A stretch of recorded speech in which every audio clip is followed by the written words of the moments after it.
Hello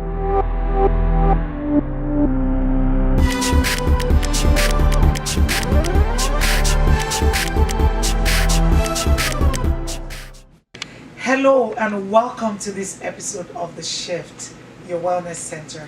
Thank you so much for joining us today. Again, I'm your host Lillian Kelani. It's an absolute pleasure to share today with you. The goal of the Shyft Wellness Center is to create a safe platform for people to freely talk about day-to-day issues and how they interact with our mental health without the fear of stigmatization and discrimination.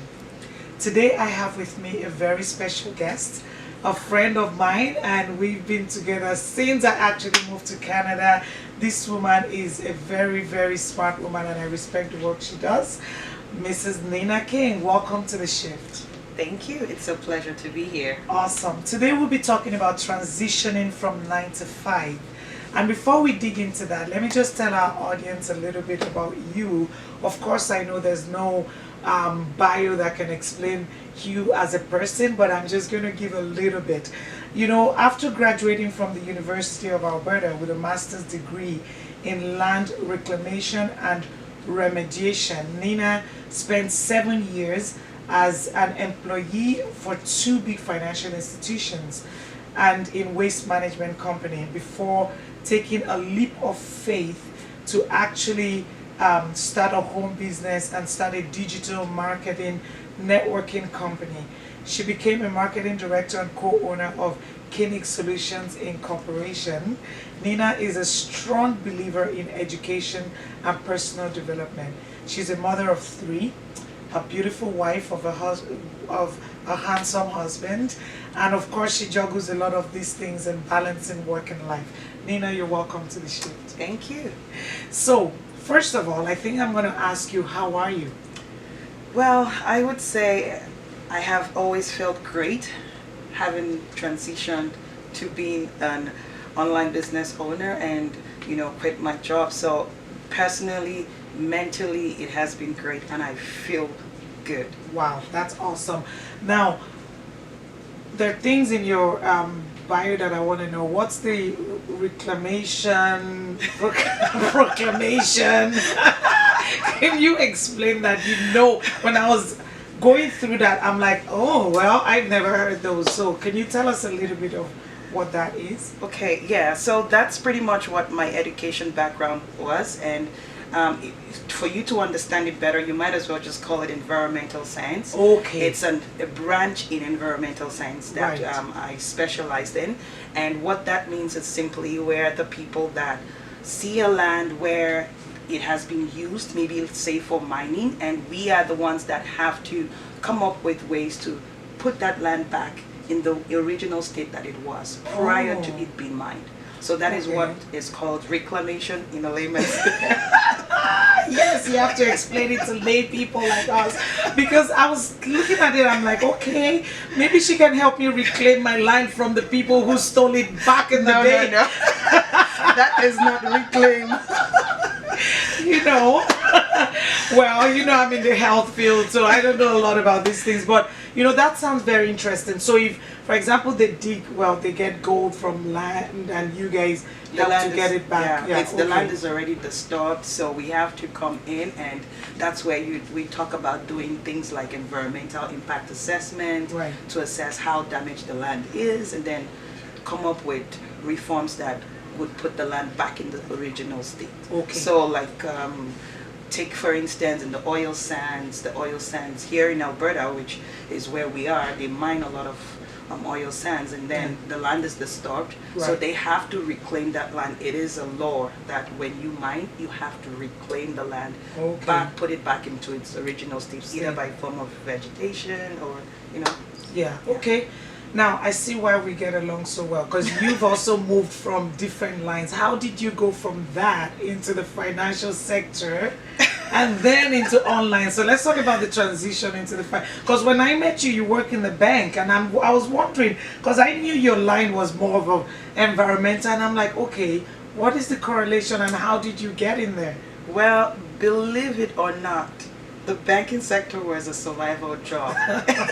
And after graduating, I wanted to find I needed to find a job pretty much, right? And one day I saw an open house going on and I said, you know what, I don't have a banking background, but you know what, I might as well just go to get a customer service role, right? And funny enough, I went there and I think I dazzled the interviewee, or is it interviewer now? And the lady said, you know, you're too experienced to be a customer service. I said, you know what, I love talking to people, I love helping people. So I don't mind being customer service, and moreover, I don't have a banking background. She's like, we'll train you. Can you sell something? And I told her, I said, yes. She's like, what do you sell? I said, I'm a scientist, I sell hypothesis. And she was blown away with that. And she's like, okay, can you pretend to sell something to me and sell an idea to me? And I was like, yeah, if you don't mind, I can sell you my science idea. So I did that to her, and she was like, you know what, I think you should be a financial advisor, and you're going to be trained in how to do that. And I was like, okay, well, as long as I'm helping people, it's one and the same. So yeah, that's it.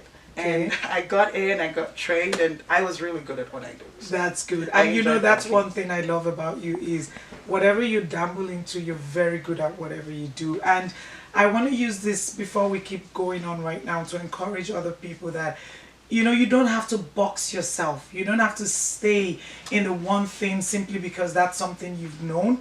You have to take a leap of faith. You have to try something. We might actually call this taking a leap of faith. You have to try something new because you never know where that would take you. Because then from then, you then went into online. So let's talk about the transition into online marketing as well. Well, remember that I, first of all, transitioned from the bank back into my field, which is with the waste management company. And then I moved from there to the online world. But pretty much around everything I did, I made sure that it's always people oriented.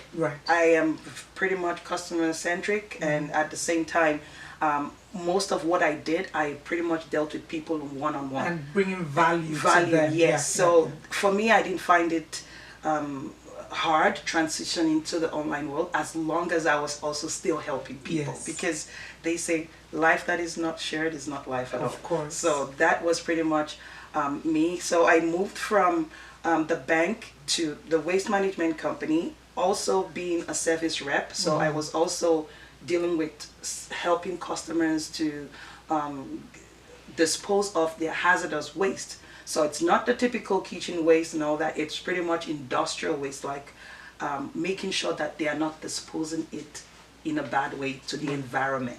So pretty much it's still environmental and helping the world and bringing value and bringing value, and still reclamation. We don't just want it disposed in any way that it's not good to the environment, but pretty much looking for places like landfills or how it can be recycled and stuff like that for the customer. So it's pretty much my life helping people. but you know what, I can say, and I can be bold to say that everything you've done one way or another has prepared you for where you are right now. Definitely. And I would say the banking work actually helped me, because I think I was one that was shy. I wasn't someone who usually likes to talk out in open. I'm good on one-on-ones, but when it comes to the public one, leave that to me. I leave that to her. Trust me, I wouldn't go to do it. I can't try to do what you do. So I'm good with one-on-ones, but when it comes to a crowd, no. So the banking sector also helped me to be able to, you know, open up a little bit and, you know, get talking and stop being shy and come out of my hiding place. So I do believe that it prepared me, and most especially I saw it all. Like the bank is another hospital, right? In as much as you're in a health field, but also the bank too was a hospital, because people come to you for with financial distress. And sometimes, honestly, all they come to do is to talk, because at the end of the day, I can't even sell them a bank account because they really don't need it, right? And their situation is just like helpless. Sometimes you can't even help them. But I always tell them that a problem shared is half solved. So sometimes just talking to me and they say, oh, you know what, Nina, I'm just glad I talked with you, and it's okay, I didn't open a bank account. I'm like, that's okay. That's you didn't get a credit card, that's okay. But as long as you left here feeling a little better than you came, and that you've learned something. Let's start from somewhere. Okay. And I really felt that I touched a lot of people just doing that. Okay, and that's fantastic. And so you're doing this, and out of the blues, I remember you telling me you left your job and you decided you were going to stay home now and do this online thing. And I'm like, okay, this woman is losing it. How can I help? As a mental health nurse, how can I help my friend who's losing it and wanting to go stay home? So what brought that on, and how has that journey been for you? Well, believe it or not, before I graduated, I dabbled into some things online. Of course, we all did. I dabbled into things online, but then at the same time, I felt like I knew very well that the online world was going to explode, but I didn't know how at the time, because at that time they had just eBay, and eBay was so popular. Amazon was pretty much like second to just eBay, starting, So I was like an eBay and Amazon affiliate. I was selling products, I was selling perfumes, and after a while I found that, driving traffic to my website was just, not easy doing, especially when I didn't have the system. So eventually I left the online space. So coming back to it was when I told you, you know what, I found this thing, and I left my job. Really what happened was because, number one, I was going through mental stress myself. And this was a work that 2 years into it, it was okay, but sometimes you have some difficult bosses or supervisors that come and they make your life a living hell. And that was pretty much the beginning of the small hell that I was in. So I always went to work moody. I was pretty much a total different person at work and at home, because my home was pretty much a safe haven for me. I come back and I feel good, but when I'm at work, I feel irritated. I feel stressed too with the colleagues that I had around, because I could tell that there's that distance. Tension.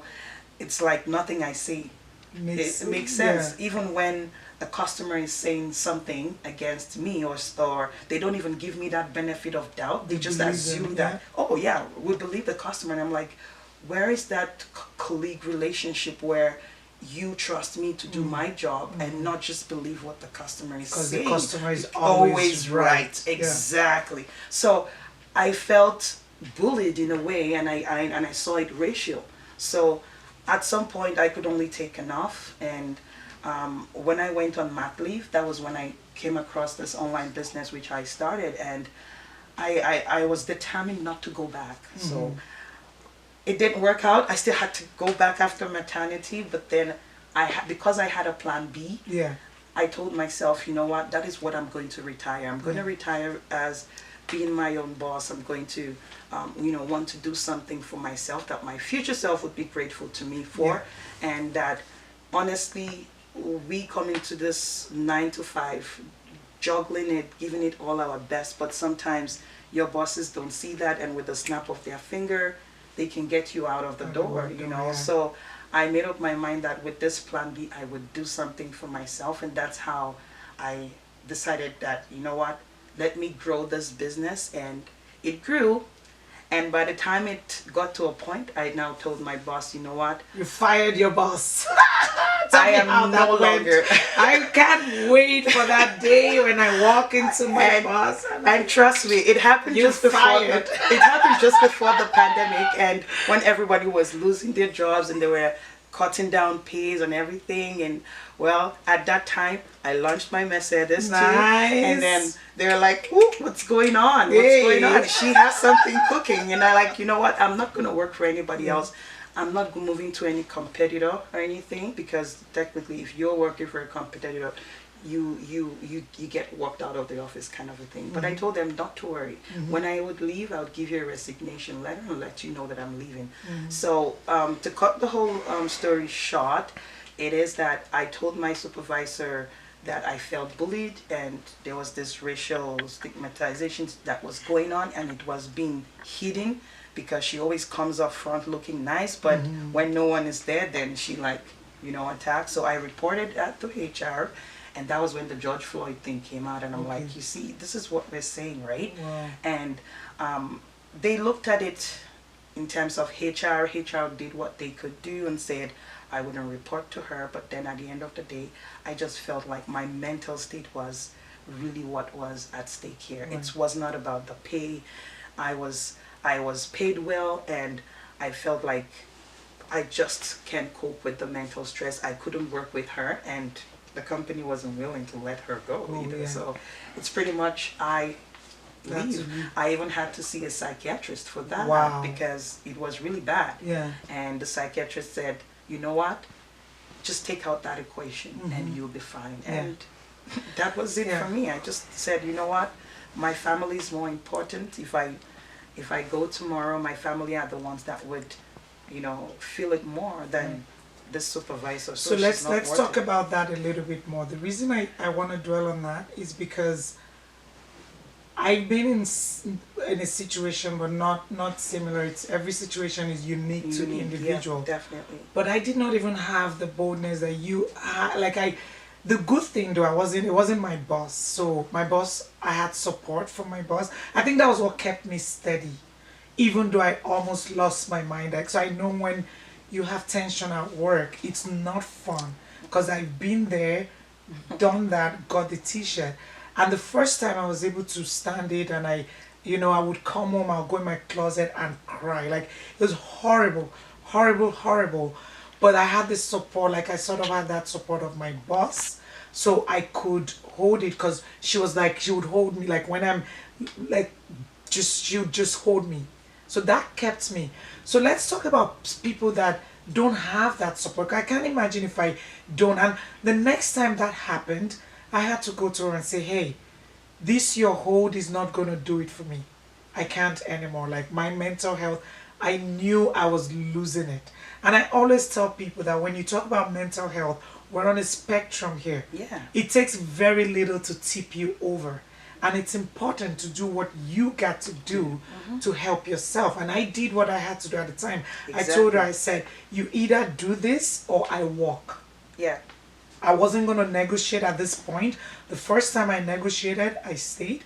I said, but if we don't solve this, I will walk. And the moment she did what I asked of her, the sanity, like my husband could tell the difference. Well, guess what?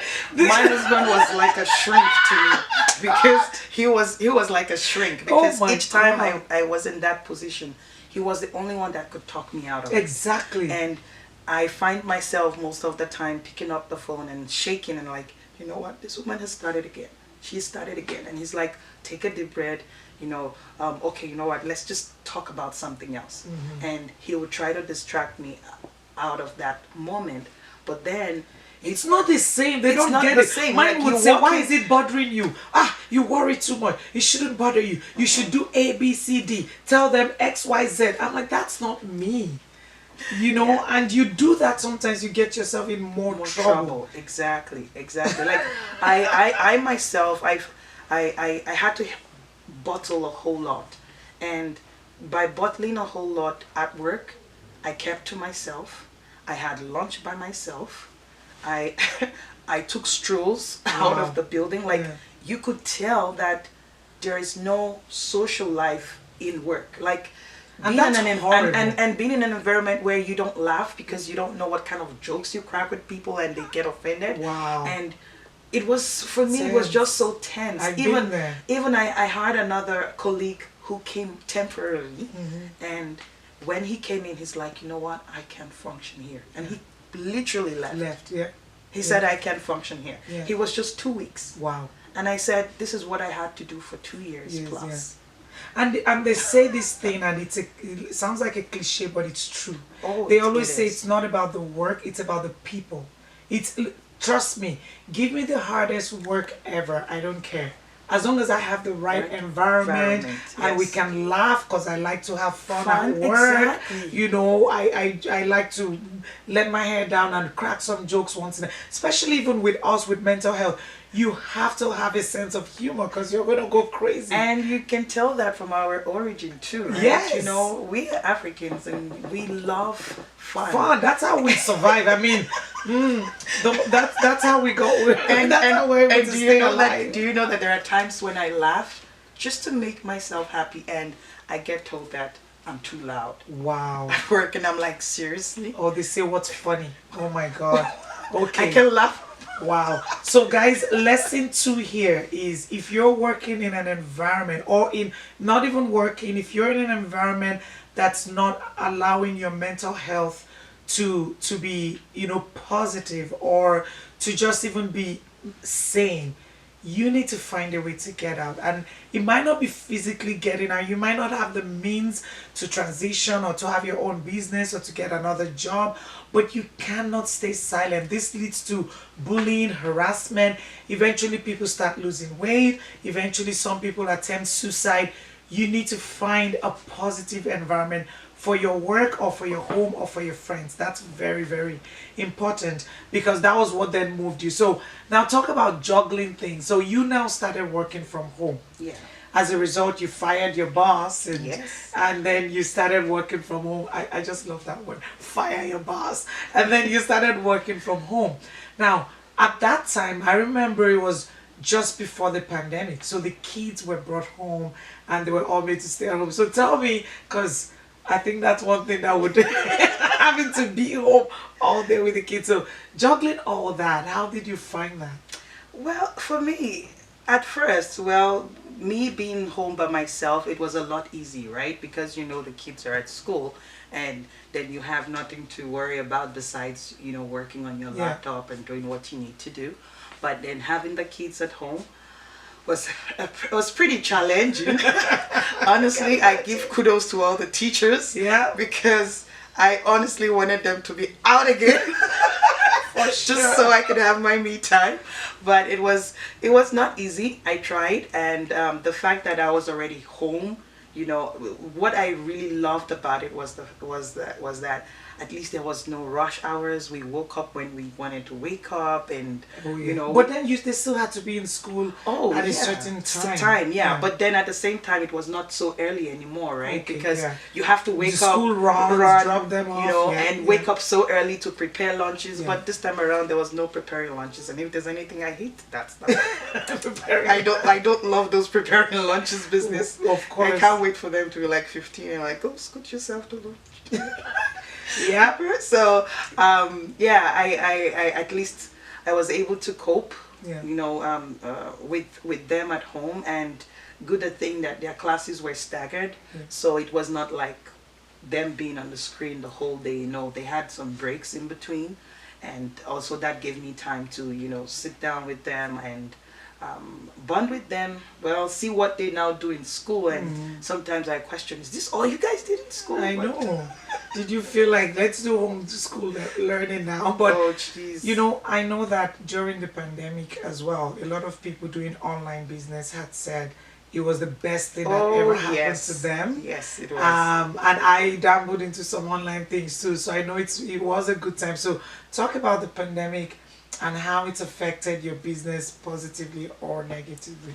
Well, the pandemic for me affected my business positively, and in fact, that is the only thing I can say. Thank you, COVID, for that. Yeah. For that, because it was not just the pandemic helped our business, because now a lot of people realize the fact that online things are going online. Right. Jobs were moving online. Studies were going online. Stores were closing and moving online. So a lot of people now found the need to want to start something for themselves, and pretty much that is what I am all about. Letting people know that look, you can have a plan B. And why online is the fact that you don't have a definite place. You're not confined to a place to place, Right. or you have to open a store, stay in a place, and people come to you. But with the online world, it's pretty much you dealing with people around the globe. Now what I do, people are connecting with me from all parts of the globe. So I'm not just confined to Edmonton or even Canada. No, you're dealing with people in Europe, Asia, North America, South America, they literally can do this business. And the fact that we also have a platform where we train them, you don't have to have skills, you don't have to, know IT or anything like that, because in the online world, there are three different sectors, right? We know of networking, we know of affiliate marketing, we know of e-commerce, right? And we fall into the networking area because we are pretty much, reaching out to people around the globe. So we fall into that category. But the other ones where you have to own an online store, you have to constantly update your website, you have to constantly do things like SEOs and compete with people like Amazon and Co. You can't compete with Amazon. No, Amazon is not going right wild. now. Yeah. Not right now. Like, seriously, I would rather trust Amazon than to trust a site that I just see, right? So I figured that joining this community, which I am a part of, we are like 80,000 now, and we came up with a platform whereby you can network with people on social media, most especially social media, because that's where everybody is, right? So we train you, we provide you with the training, we provide you with our system. It is the system that is the bomb. That matters. The system is what you sell. Yes. System is what Amazon, McDonald's, this people. If you don't have the system, then pretty much you're left alone doing it the traditional way, which is a lot harder. But now we have a system where we have configured, we've built, we are introducing you to it, we are showing you how to do it, and pretty much it's like plug and play. As I'm speaking, my business is running on the back end. Nice. I don't have to, talk about making money while you sleep. Exactly. And how has that been for your mental health? It's been a lot easy. Why I say better, because financially, mental stress also goes to when you don't have money. Of course. When you're low on cash, you worry about where the next money is coming from. But with this business, it's been like, a blessing. And I cannot be proud to say it again that even my husband, I told my husband, I'm retiring you right now. I have done that too. That's good. So That's pretty awesome. much we do this full time. And I'd say that's where the name of my website comes in, where I say it's www.livethiss365, because you can live this life 365. I love it. I love it. So if you want to learn how to do online business and online marketing, you need to go to www.livethiss365.com. Okay? Don't forget, you want to fire your boss, retire your spouse, keep your kids home, get to do that. I might get my daughter to. Is there an age limit for that? Well, you have to be 18. Okay. So if she's 18, she can join in. If she's 18, beautiful. I can get her on too. Or she can come in and you can be a guarantor, Nice. Okay. I think we'll have to look into that. Well, guys, that's all I have time for today. Always remember to keep a positive mental health. Remember that to do that, you need to continue to mix with people. Social isolation, social distancing should not mean social isolation. There are other ways to connect to people. The online platform is there. Social media is there for you to connect. Just make sure you're in the right environment. Also helping people, some charity work here and there. Be part of a community. Please do not isolate yourself. Until I see you again, remember to join the Shyft on Facebook, subscribe to our YouTube page, and click the notification button so that whenever our show is up, it will actually come up on your page. You can also listen in on Praise Nation Radio every Saturday and at noon. Those are ways that you can connect with the Shyft Wellness Center. And our website is www.theshyftwellnesscenter.com. If you want to be on the show yourself, just send an inbox on YouTube or on Facebook, and I will definitely reach out to you. Until then, stay safe by following the public health regulation and maintaining a positive mental health. Bye for now.